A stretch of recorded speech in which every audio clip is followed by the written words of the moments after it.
Good morning. आज हम लोग देखेंगे राष्ट्रपति शासन के बारे में जो मणिपुर में अभी लगाया गया है। मणिपुर में राष्ट्रपति शासन।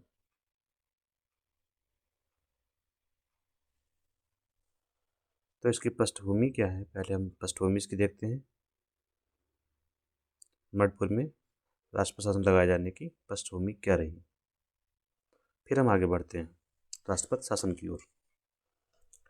पृष्ठभूमि ये रही कि मणिपुर हमारा एक स्टेट है नॉर्थ ईस्ट में, उत्तर पूर्व में।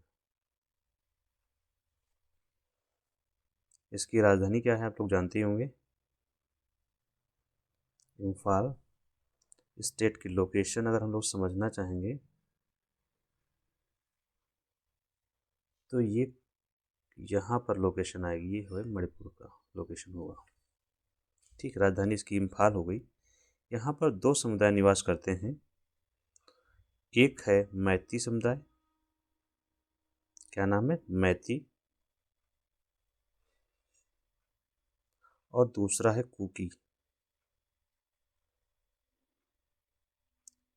कुकी जो समुदाय मतलब लोग, ये जो कुकी समुदाय है इसको शेड्यूल्ड ट्राइब का दर्जा प्राप्त है, जिससे इसको लाभ होता है। लाभ क्या है, जो अवसर ज़्यादा मिलते हैं, एम्प्लॉयमेंट अपॉर्चुनिटीज़ हैं, या एक शब्द इस्तेमाल होता है अफर्मेटिव एक्शन। अफर्मेटिव एक्शन को हिंदी में बोलते हैं, जैसे कि आरक्षण हो गया, स्कीम्स का लाभ हो गया, ये सब अफर्मेटिव एक्शंस हैं। ठीक है, और ये वहाँ पर बहुसंख्यक समुदाय है। कौन, मैती, बहुसंख्यक समुदाय, मतलब इनकी संख्या क्या है, ज़्यादा है। तो अब समस्या क्या हुई कि मैती समुदाय भी डिमांड करने लगा कि हमको भी एसटी का दर्जा दिया जाए, एसटी दर्जे की डिमांड करने लगा।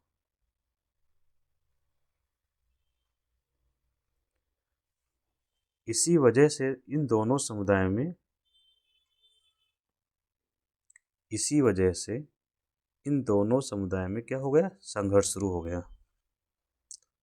मणिपुर में संघर्ष इतना अधिक बढ़ गया कि ये वायलेंट हो गया, हिंसात्मक। इसमें 250 लोगों की हत्या भी हो गई, अभी तक का जो आंकड़े हैं। तो 250 लोग मर गए, 50-60 हज़ार डिस्प्लेस्ड हुए हैं, लगभग विस्थापित हो गए हैं लोग। ये है इसकी समस्या। और राज्य जो सरकार है वहाँ की, वो भी कंट्रोल नहीं कर पाई। आपके लिए आंकड़े जरूरी नहीं है, ये हिंसा हो गई वहाँ पर, बहुत बड़े पैमाने पर हिंसा हुई, हिंसात्मक बड़े पैमाने पर हिंसा हुई। मतलब एक लोगों ने एक दूसरे को मारपीट शुरू कर दी। इसी वजह से 2 साल से खेल चल रहा है, तो राज्य सरकार उस पर कंट्रोल नहीं कर पाई। इस वजह से राष्ट्रपति शासन लगाया गया। इसी वजह से राष्ट्रपति शासन लागू किया गया, क्योंकि अब इतनी बड़े पैमाने पर अगर हिंसा हो रही है, इसका मतलब वहाँ का शासन संविधान के अनुसार नहीं चल पा रहा है। तो केंद्र सरकार ने राष्ट्रपति शासन लागू कर दिया अभी फरवरी में, फरवरी 2025 की बात कर रहा हूँ मैं। ठीक है, अब हमारा टॉपिक है राष्ट्रपति शासन। क्यों लगाया गया वहाँ पर, ये आपने समझ लिया कि बेसिक पृष्ठभूमि इसकी क्या थी। राष्ट्रपति शासन को इंग्लिश में बोलते हैं हम लोग प्रेसिडेंट रूल,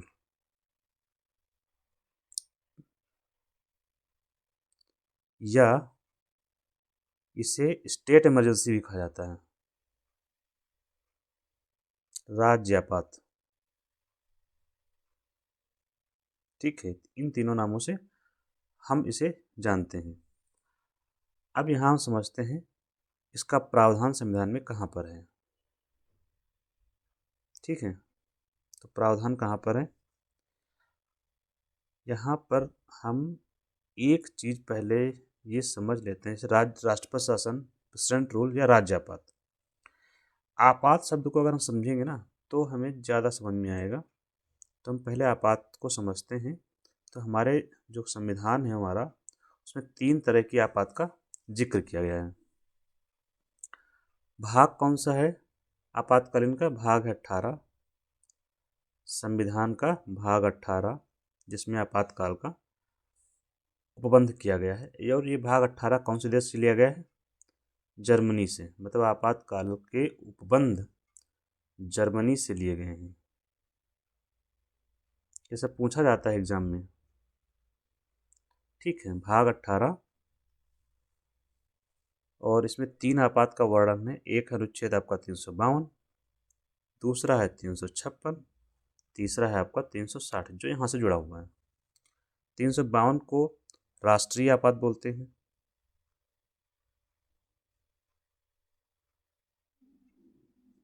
356 को, ये जो हमने लिखा ये अनुच्छेद है, इसमें वर्णन है आपात का। ठीक है, कंफ्यूज नहीं होना, कुछ और लिखा हुआ है। 356 में वर्णन है राज्य आपात का, जिसकी हम चर्चा अभी कर रहे हैं, या राष्ट्रपति शासन की।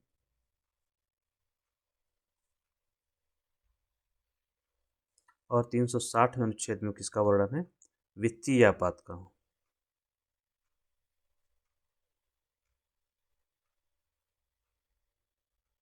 ठीक है, अब हमारा टॉपिक आ गया राष्ट्रपति शासन। तो राष्ट्रपति शासन का उल्लेख कहाँ पर है? अनुच्छेद 356 में। 3 आपात हैं, इसमें से एक आपात हमारे लिए इस समय पढ़ना जरूरी है, जो कि मणिपुर में लगाई गई है, दैट इज राष्ट्रपति शासन या राज्य आपात। आपको पता होना चाहिए कौन घोषणा करता है। कौन करता है घोषणा?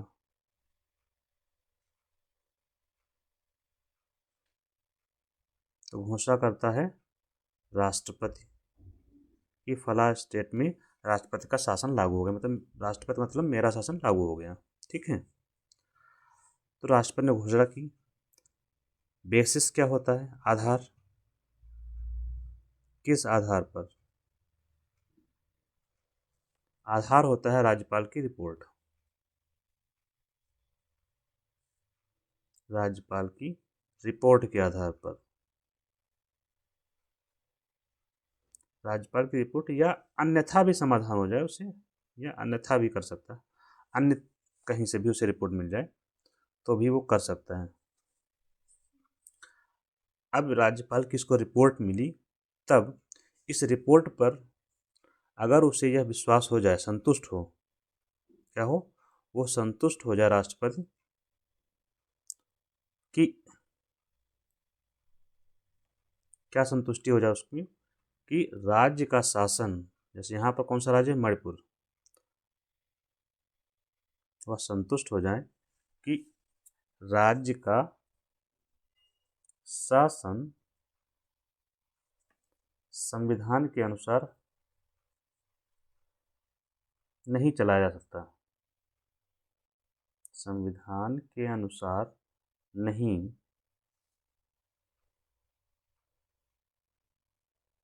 चलाया जा सकता। तो राज्य सरकार संविधान के अनुसार शासन नहीं चला पा रही है, इसका मतलब ये है। तो इसी को इंग्लिश में बोलते हैं failure of constitutional machinery in the state. English में आप जो बोल सकते हैं इसको, फेलियर ऑफ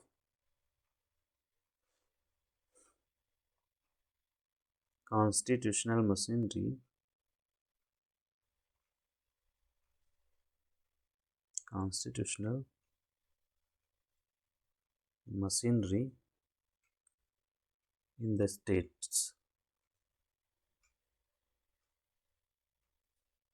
ठीक है, जब ये हो जाएगा तब राष्ट्रपति घोषणा कर देता है 356 के अनुच्छेद के अनुसार।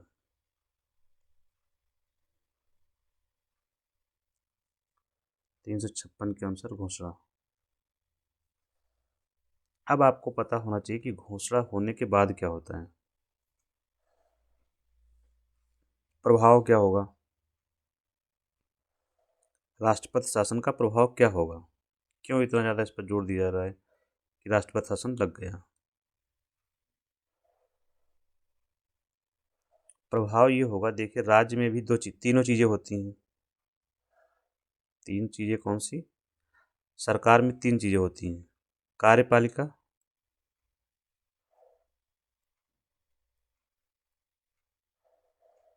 विधायिका और न्यायपालिका।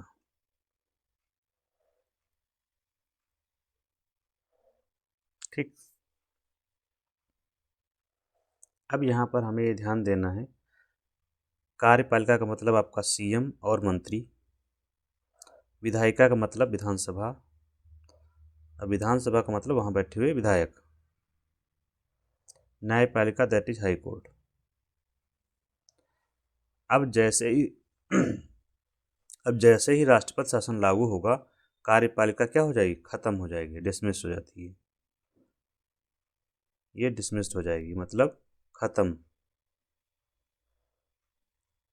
विधायिका क्या होती है, विधायिका सस्पेंड हो जाती है।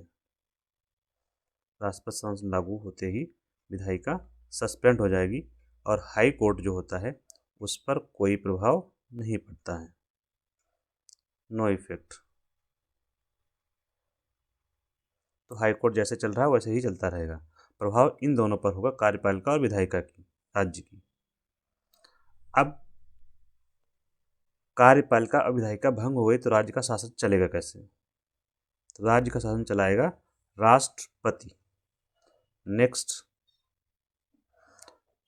राज्य का शासन कैसे चलेगा,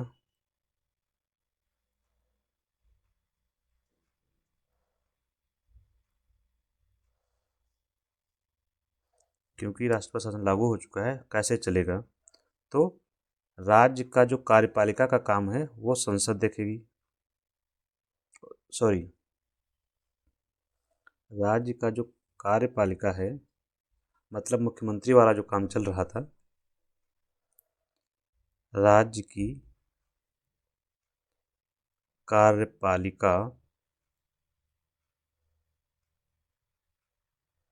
इसका काम कौन देखेगा, राज्य की कार्यपालिका का केंद्र की कार्यपालिका देखेगी, दैट इज प्रधानमंत्री प्लस उनकी कैबिनेट।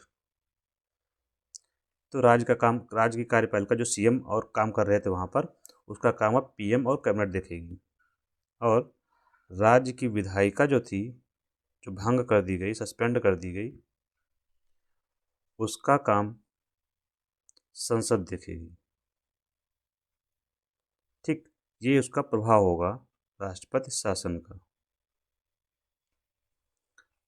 ये पीएम प्लस कैबिनेट जो मैं लिख रहा हूँ यहाँ पर देखेंगे, ये राष्ट्रपति के थ्रू जाते हैं, देखते हैं, राष्ट्रपति को एडवाइस करेंगे, राष्ट्रपति वहाँ पर राज्यपाल को जो नियुक्त होता है उसको गाइड करेगा और राज्यपाल प्लस चीफ सेक्रेटरी मिलकर राज्य का शासन चलाएंगे। ठीक है, और भी जो लोग नियुक्त हों, इस तरह से राज्य का शासन चलेगा। यहाँ चीफ मिनिस्टर खत्म हो जाएगा राज्य में। ठीक, अभी विधायिका क्या हुई, सस्पेंड हो गई। अब यहाँ हम अगला नेक्स्ट देखते हैं कि कब तक रहेगा ये राष्ट्रपति शासन, कब तक।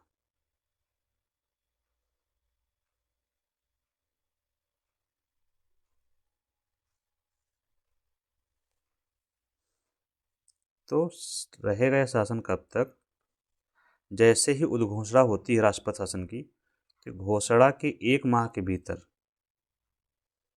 घोषणा के 1 माह के अंदर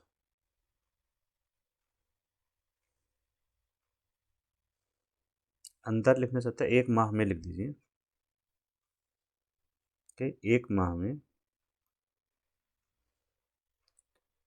इसे संसद से अनुमति लेनी होगी। किससे, संसद से अनुमति, या संसद से प्रस्ताव पारित करवाना होगा कि ये ठीक बात है और जब ये प्रस्ताव पारित हो जाएगा, पारित, तब ये राष्ट्रपति शासन बढ़ जाएगा, 6 माह के लिए एक्सटेंशन मिल जाएगा। क्या मिल जाएगा? 6 माह का विस्तार। मतलब ये कि जनवरी में अगर ये लागू किया गया तो जून तक अब काम चल सकता है कि राष्ट्रपति शासन लागू रहेगा। लेकिन जून के बाद फिर अगर विस्तार चाहिए, इसके बाद फिर एक्सटेंशन चाहिए, तो फिर से संसद की अनुमति लेनी पड़ेगी। विस्तार के लिए, पुनः विस्तार के लिए, पुनः मतलब दोबारा फिर से, पुनः विस्तार के लिए संसद की अनुमति चाहिए होगी फिर से, मतलब संसद में पारित करना पड़ेगा। पुनः विस्तार के लिए संसद की अनुमति फिर से, और संसद जो पारित करेगी आपका प्रस्ताव, ये जो हो रहा है वो साधारण बहुमत से, साधारण बहुमत से, सिंपल मेजॉरिटी। इस तरह से 1 साल तक आप बढ़ा सकते हैं, मतलब किसी राज्य में 1 साल तक शासन चलेगा, 1 साल तक चलेगा शासन। ठीक है। मैक्सिमम कितना कर सकते हैं? मैक्सिमम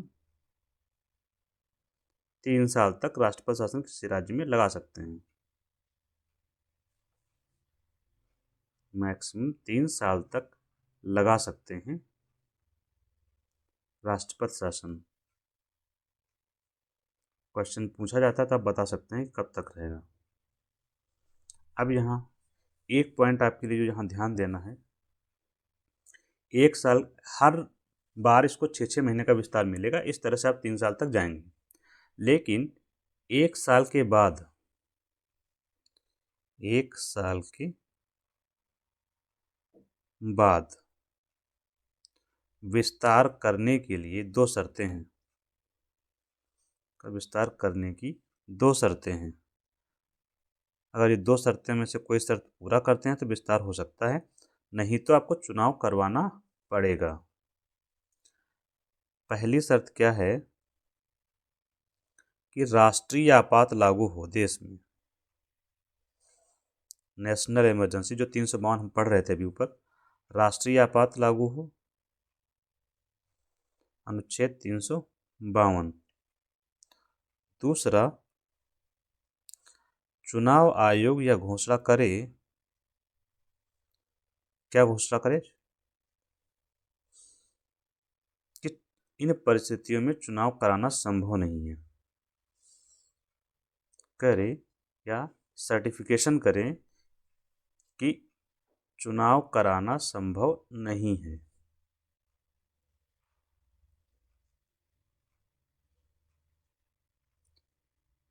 तब ये विस्तार आप कर सकते हैं 1 साल के बाद, तो 2 साल या 3 साल तक। फिर भी 3 साल के बाद विस्तार नहीं होगा। 3 साल के बाद आपको क्या करना पड़ेगा? चुनाव इसके बाद होना है, चुनाव होगा और चुन कर आएंगे राष्ट्रपति, वो मुख्यमंत्री जी, और शासन चलाएंगे। इस मामले में एक सुप्रीम कोर्ट का जजमेंट है, सुप्रीम कोर्ट का निर्णय है। क्या निर्णय है? SR बोम्मई जजमेंट बोलते हैं हम लोग, SR बोम्मई 1994 का,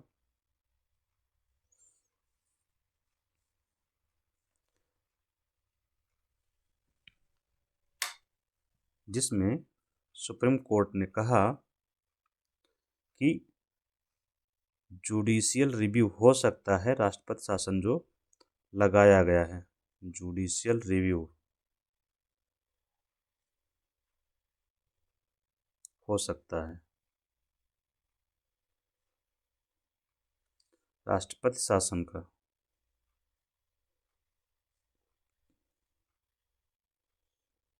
मतलब ये राष्ट्रपति ने किन आधारों पर, राष्ट्रपति ने किस आधार पर लगाया,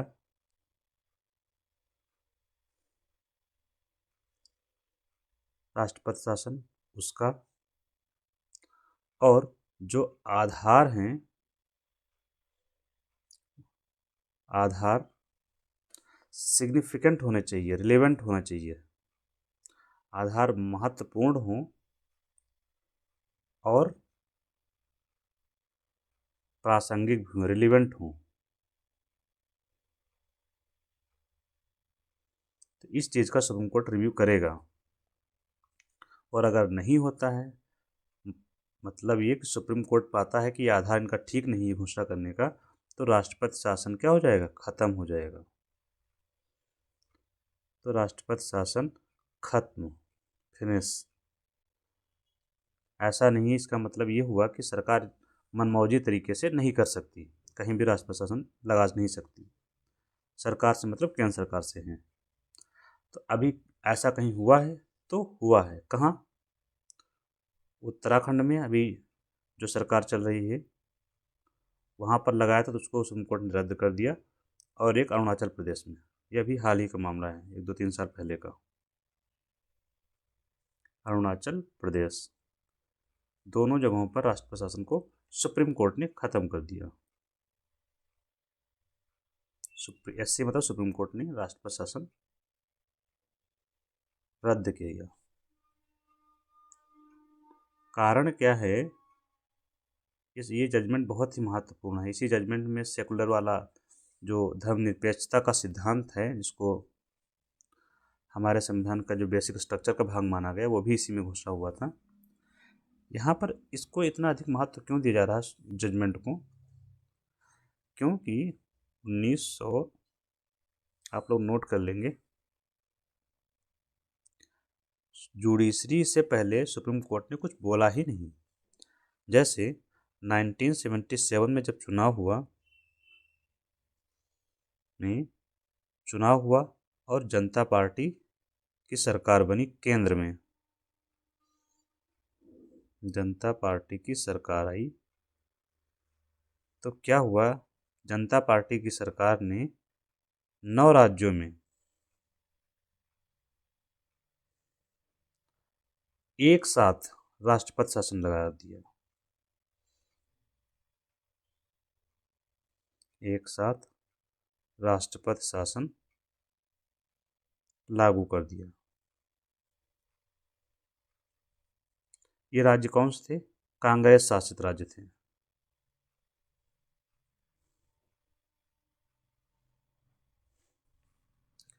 और जब फिर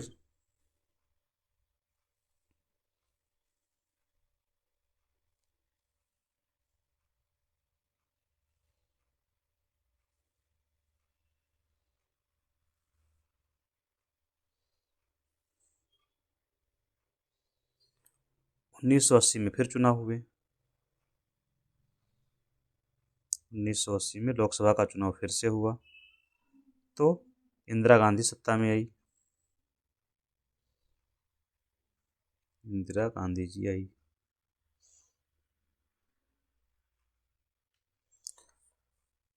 तो इंदिरा गांधी जी ने भी 9 राज्यों में राष्ट्रपति शासन लागू कर दिया, 9 राज्यों में राष्ट्रपति शासन लागू। तो इसके बाद कोई चैलेंज नहीं किया गया, इसको सुप्रीम कोर्ट ने हस्तक्षेप करने से मना कर दिया,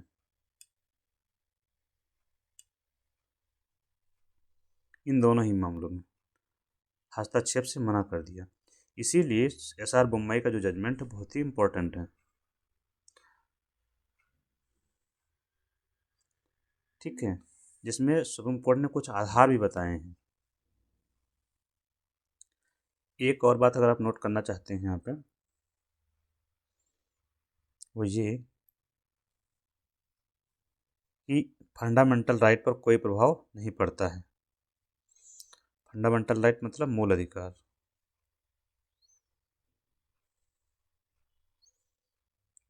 पर प्रभाव नहीं पड़ता है। ठीक है, यहाँ एक बात हो सकता है आपको एग्जाम में पूछ ली जाए, तो मणिपुर में जो शासन लगाया गया है, राष्ट्रपति शासन, ये 11वीं बार है, 11वीं बार लगाया गया।